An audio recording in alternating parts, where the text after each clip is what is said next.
বাবলি সুন্দরী সিরিয়ালের সবচেয়ে বড় আপডেট যেটা হচ্ছে, সেটা দেখা যাচ্ছে যে বাবলিকে যখন ধাক্কা দিয়ে মিমি ফেলে দেয়, বাবলিকে তো কোলে তুলে নিয়ে যায় মিস্টার চট্টরাজ তার ঘরে।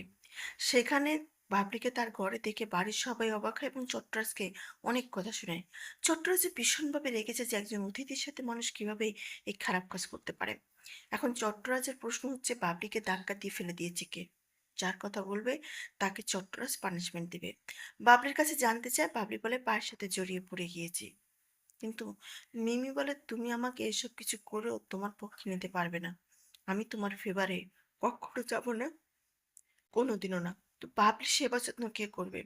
চট্টরাজ বাড়ির দুই বোনদের পানিশমেন্ট দেওয়ার জন্য হলুদ চুন মিলিয়ে আনতে বলে, কিন্তু তারা এনে বাবলির পায়ে লাগাতে চায় না। চট্টরাজ বলে, তার আমি নিজেই লাগিয়ে দিব। এদিকে চট্টরাজ বাবলির কাছে জানতে চায়, তার বাড়িতে এমন কেউ আছে যে এসে বাবলির সেবা যত্ন করতে পারবে।